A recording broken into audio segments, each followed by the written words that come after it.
Sir ఇవాళ పవన్ కళ్యాణ్ గారు ఒక ఉప ముఖ్యమంత్రి స్థాయిలో ఆ వ్యాఖ్యలు చేసిందంటే వారికి రాజ్యాంగం పట్ల కానీ చట్టం పట్ల కానీ ఇప్పుడు వారికి అవగాహన అయింది. ఎందుకంటే గతంలో వారు బయట ఉన్నప్పుడు సరే రాజకీయాల కోసం ప్రతి ఒక్కరు విమర్శలు చేస్తారు, కానీ చట్టంలోకి వచ్చిన తర్వాత ప్రభుత్వాన్ని పరిపాలించే అధినేతగా తనకున్నటువంటి పరిధిలో తనకున్నటువంటి ఏదైతే మనం మాట్లాడగలిగేటువంటి శక్తులని వారు నిన్న చెప్పకనే చెప్పారు.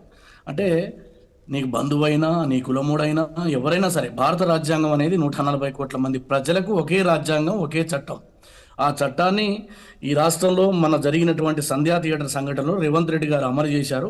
అక్కడ మీరున్నా నేనున్నా అదే జరిగేది.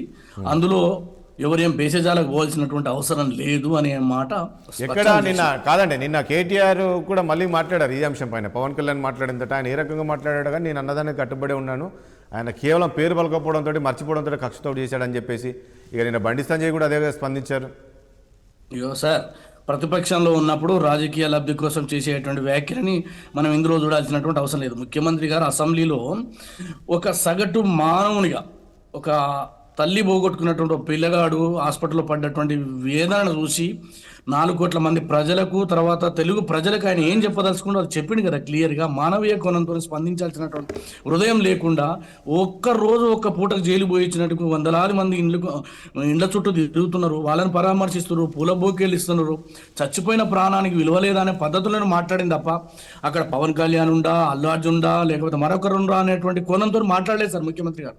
మీరు ఇవాళ సమాజంలో ఎక్కడ చూసినా రేవంత్ రెడ్డి గారికి మద్దతు ఎందుకు అంటే ఒకటి కైలాష్ నేత గారు, ఇప్పుడు కైలాష్ నేత గారు రాష్ట్రంలో ఒక సంధ్యా థియేటరే ఘటన కాదు, సరే రేవతి అనే మహిళ చనిపోవడం అనేది నిజంగా దురదృష్టకరమైన ఘటనప్పటికీ చాలా ఇష్యూస్ ఉన్నాయి కదా, అవన్నీ వదిలేసి ఇప్పుడు గురుకులాలు ఉన్నాయి, దాంట్లో ఇప్పుడు చెప్తూ ఉన్నారు ఇంతమంది చనిపోతున్నారు, విద్యార్థులు కొంతమంది అస్వస్థకు గురవుతున్నారు, ఆసుపత్రులు పాలవుతున్నారు, మరొకటి అవుతుంది, ఇవన్నీ ఉన్నాయి కదా, ఇవన్నీ వదిలిపెట్టి ఒక చిన్న దీన్ని పట్టుకొని ఏంటి అనే దానిపై ఇక వాళ్ళ ముడుపుల విషయం తీసుకొస్తున్నారండి. బీజేపీ నేతలు అంటున్నారు ఇగో ముఖ్యమంత్రి గారికి రేవంత్ రెడ్డికి ముడుపులు అందలేదు, ముడుపులు అందందుకు చేశారు అని ఈ దాన్ని కట్టుబడి ఉన్నామని చెప్పి మళ్ళీ మాట్లాడే వాళ్ళు కూడా మళ్ళీ పెద్దలే కేంద్ర మంత్రులు ఉన్నారు. చెప్పనా సార్, కేంద్ర మంత్రి ఉన్నాడు, ఆయన ఎన్ని ముడుపులు తీసుకుంటో వారు చెప్పాలి. ఎందుకంటే దేశంలో మొత్తం వారికి తెలుసు. టూరిజం మినిస్టర్ కిషన్ రెడ్డి ఉన్నారు, వారిని ఎన్ని తీసుకుంటారో వారు చెప్పాలి. ఇవన్నీ కూడా ఏంటంటే సార్, ఇప్పుడు ఆధారం లేనటువంటి ఆరోపణతో టైం పాస్ చేసి రాజకీయాల్లో తాను ఇంకా ముందుకు పోవాలనేటువంటి ఆలోచన ఉంటే మేము చేయగలిగేది ఏం లేదు. ఎందుకంటే మనం ఏదైనా మాట్లాడచ్చు, నరం నాలిక,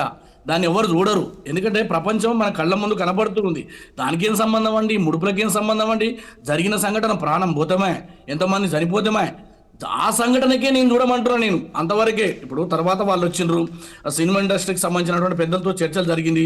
తర్వాత గతంలో ఈ హైదరాబాద్కు ఫిలిం ఇండస్ట్రీ రావడానికి కాంగ్రెస్ పార్టీలో ఉన్నటువంటి ముఖ్యమంత్రులు పనిచేసారు, వాళ్ళకి జాగల కోసం పనిచేసారు, వాళ్ళకి ఇండ్లు కట్టించారు, సబ్సిడీలు ఇచ్చారు, బెనిఫిట్ షోలు ఇచ్చారు, థియేటర్లకు ట్యాక్సులు మినహాయింపు ఇచ్చారు. ఇవన్నీ కాదా సార్?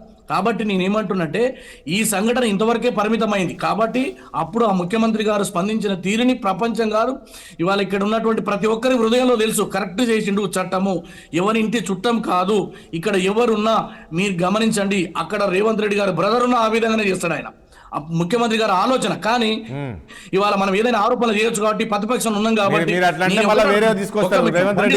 ఇప్పుడు హైడ్రా నోటీసులు పంపించింది ముఖ్యమంత్రి రేవంత్ రెడ్డి గారు బ్రదర్ ఇంటికి, మరి ఏం చేశారంటారు? ఇక మీరు ఆ సబ్జెక్ట్ వేరు. నేనేమంటా ఒకటి కైలాష్ నేత గారు, ఈ రోజు వరకు కూడా మనం చూసాం, అంటే ఏదైతే బీఆర్ఎస్ నేతలు కామెంట్ చేశారు డే 1 ఆ రోజు అరెస్ట్ చేసినప్పటి నుంచి, అదేవిధంగా బీఆర్ఎస్ నేతలు కావచ్చు, అదే దానికే కట్టుబడి ఉన్నారు. నేను అదే అంటే నిన్న గతంలో డ్రగ్స్ విషయం లోపల హీరోలు అందరినీ సిఐడి తర్వాత సిట్కు ఒక దర్యాప్తు వేసింది సార్, మీకు గుర్తుకుండాలి. అప్పుడు గతంలో డ్రగ్స్ కు సంబంధించినటువంటి రాష్ట్రంలో అందరు హీరోలు వచ్చిర్రు, శాంపిల్ ఇచ్చిర్రు, అనేక సంఘటనలు అనేక మంది కొట్లాటలు జరిగినాయి, వాటికి సంబంధించినటువంటి అన్ని కూడా ప్రజలందరూ చూసిర్రు.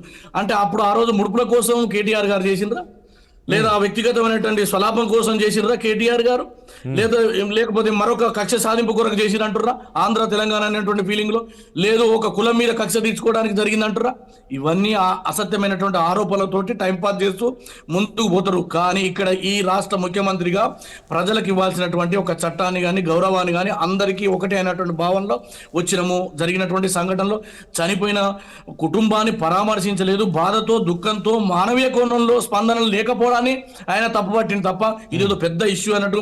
ఇది భారతదేశానికి ఇప్పుడు సినిమా ఇండస్ట్రీలో ఇప్పుడు గమనించాల్సింది ఏంటంటే, పెద్దలైనా ఎవరైనా వెర్రి వేలం లెక్క నేను ఒకటే అడుగుతున్నా, ఏవండి వారు ఏం హీరోలు అండి, నాకు ఏం అర్థం కాలేదు. దేశంలో సైనికుల కాపాడినరా, భారతదేశాన్ని కాపాడినరా, భూకంప బాధితులకి ఏమన్నా వచ్చేసిండ్రా? వాస్తవంగా నందమూరి తారక రామారావు గారు ఆ రోజు దేశంలో తెలుగు ఆత్మగౌరవం గురించి కొట్లాడి ప్రజల చేత ఎన్నుకోబడ్డ ఆయన హీరో. కరుణానిధి ఒక రచయితగా ఆయన దేశ ప్రజల ముందు ఒక పార్టీ పెట్టి తమిళనాడు ప్రజల యొక్క అభిమానాన్ని చూరగొన్నాడు. ఆయన రియల్ హీరో. జయలలిత ప్రజల చేత ఎన్నుకోబడ్డటువంటి ప్రభుత్వం కంటే ఎవరు గొప్ప కాదు ఇందులో. కాబట్టి ఇందులో ఎవరు గొప్ప కాదు, అసలు సిసలైనటువంటి నిజమైనటువంటి వాళ్ళు ప్రజలకు సేవ చేసిన వాళ్ళే. అందుకోసం పవన్ కళ్యాణ్ కూడా ప్రభుత్వం ఉన్నాడు కాబట్టి ఏం చెప్పిండు, చట్టం లోపట మీరున్నా నేనున్నా రేవంత్ రెడ్డి గారు అలా చేసేవారు, గోటితో పోయేది గొడ్డలతో తెచ్చుకోవద్దు. జరిగిన సంఘటన ఎంత నష్టమన్నా ఇంకా ఎక్కువ విమర్శలకు దారి చేయకుండా సరిదిద్దాల్సినటువంటి బాధ్యతని తన భుజాల మీద వేసుకొని పవన్ కళ్యాణ్ గారు స్పందించిన తీరును చూస్తే ప్రభుత్వ అధినేతగా అటు కుటుంబ సభ్యునిగా ఇంతప్పుడు మా సోదరి అని చెప్పింది, ఆ బాధ్యతను తను చేసింది. ఇక రెండో విషయం, తెలంగాణ నుంచి వెళ్ళిపోండి, తెలంగాణ నుంచి చదువుకోండి అని ఎవరు చెప్పరండి. ఇది తెలంగాణ అనేది సకల జనుల కేంద్రము, ఇది కాస్మోటిక్ పాలిటన్ అండి. ఇతర రాష్ట్రాల వాళ్ళు కూడా ఉన్నారు, తెలుగు వాళ్ళు ఒక్కరే లేరండి. ఈ రాష్ట్రంలో గుజరాత్ వాళ్ళు ఉన్నారు, మహారాష్ట్ర వాళ్ళు ఉన్నారు, అనేక మంది వ్యాపారవేత్తలు, కూలి వాళ్ళు, నాలి వాళ్ళు అందరూ బతికేటువంటి ఈ కేంద్రం తెలంగాణ. కాబట్టి ఈ తెలంగాణ మట్టి మీద ఈ భారతదేశంలో ఉన్న అందరూ రావచ్చు, పోవచ్చు, వ్యాపారాలు చేసుకోవచ్చు. కానీ ఎవరో ఒకరో ఇద్దరు దీన్ని అడ్డం పెట్టుకొని మాట్లాడేటువంటి మాటలకు మా ప్రభుత్వానికి సంబంధం లేదండి.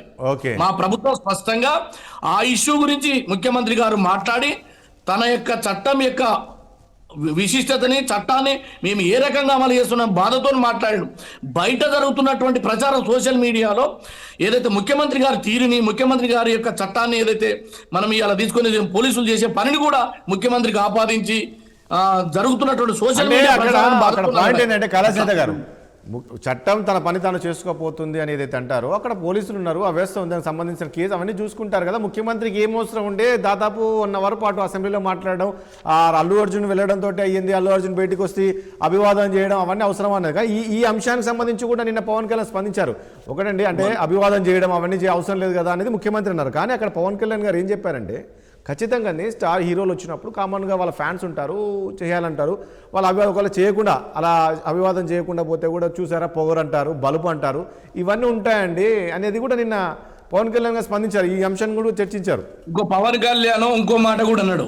పవన్ కళ్యాణ్ గారు ఏమన్నారంటే, నేను చాలా సందర్భాల్లో సినిమా చూస్తాను ముసుకేసుకొని పోయేవాడిని, జాగ్రత్తగా సలాటలు ఇవన్నీ ఇబ్బంది లేకుండా అనేది కూడా మీరు ఉటంకించాలి. కాబట్టి పవన్ కళ్యాణ్ గారు ఒక సగటు మానవునిగా, చట్టాన్ని గౌరవించే వ్యక్తిగా చట్టంలో తను ఉన్నాడు కాబట్టి ఇప్పుడు మాట్లాడినటువంటి ప్రతి మాట కూడా ఇవాళ అందరూ గుణపాఠం నేర్చుకోమని చెప్పేసి ఆయన చెప్పిండు. దట్టు అది అల్లు అర్జున్ లాంటి యువ హీరో, ఇప్పుడు ఎదుగుతున్నటువంటి యువ హీరోకు ఒక సూచనలు ఇచ్చిండు. ఆ సూచనలు పాటిస్తే మంచిది, లేకపోతే పోలీసు వాళ్ళు మీకు మాకు చుట్టం కాదు. జరిగిన సంఘటనలో తప్పు ఎవరిదుందో తప్పకుండా అంతిమంగా ఆ కోర్టు తెలుస్తుంది. కానీ జరిగిన సంఘటనలో బాధ్యత 100% అల్లు అర్జున్ గారి యొక్క వ్యవహార శైలి వల్లనే జరిగింది అనేది వారు చెప్పగలని చెప్పిండ్రు కదా, ఇంకేముంది అల్లా.